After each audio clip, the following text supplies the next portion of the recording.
What is the relation and is it correct to be following this path? In the name of Allah, our Creator, the Creator of the universe and of everything that's in it, I greet you all in our Islamic way and greet our viewers as well. Assalamu alaikum wa rahmatullahi wa barakatuh. May Allah's peace, blessings and mercy be with you all. And I would like at the beginning to emphasize the fact that the glorious Quran is basically a book of guidance to man in areas that cannot be correctly addressed by man, such as the area of faith, the area of the moral code, the area of acts of worship, and the area of the code of transactions with others.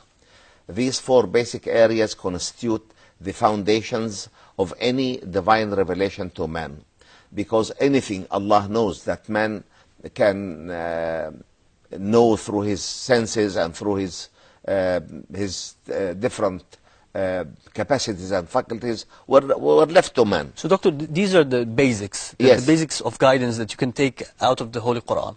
This is the main message of the Quran. The main message. Is okay. the deen with its four basic foundations: faith, acts of worship, the moral code, and the code of transactions with others. Yes. Yet we find besides this lots of scientific notions in the Quran, lots of historic notions in the Quran, lots of addresses to the human being, speaking to the human soul and the human psychology in general, you see. And one would wonder why these verses, you see. We have almost 1/6 of the total number of the Quranic verses are in the area of scientific notions. More than 1,000 cosmic verses in the Quran. And the total number of the verses, 6,236 verses.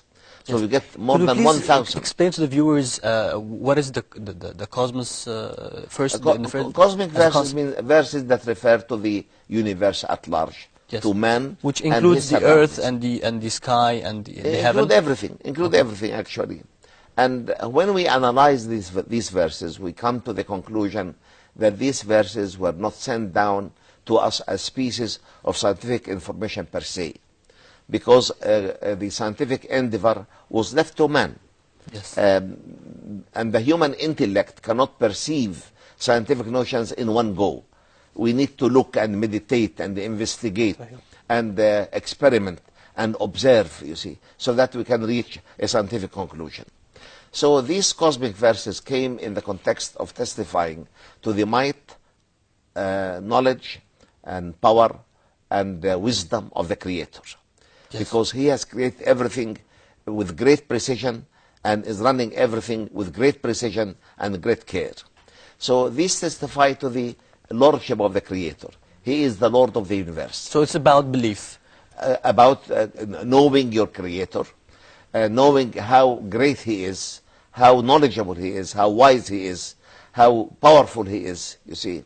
And at the same time, it testifies to the unity of the Creator, without parallels, similars, or challengers, you see. Yes. Because Allah has created everything in that universe, from the elementary particles to man, in pairs.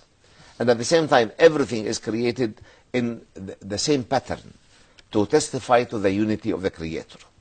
And these verses also come in the context of testifying to the fact that inasmuch as Allah has created, He is capable of annihilating His creation and resurrecting everything again. Yes. And the area of resurrection has been highly debated by agnostics, by unbelievers, by people who do not want to really to commit themselves to religion. They say, how come if my body has decayed and changes into dust, what power can bring it back to life again, you see? So these cosmic verses, if we analyze the context they came in, they come to testify for these facts. Yet, being the word of the Creator Himself, it has to be scientifically absolutely correct. So, I do believe that these verses, in addition to what I have outlined, come to be an address to the people of our time.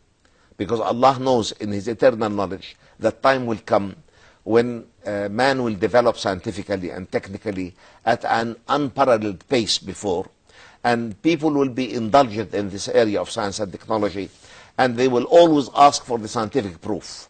Yes. If you talk to them about Allah, give me the scientific proof. About resurrection after death, give me the scientific proof. Yes. So these cosmic verses, being so precise scientifically, can testify to the facts that are in the domain of the unseen, alam al-ghayb. You see, they testify. If this scientific notion is correct, then the unseen facts must be also correct. Also correct.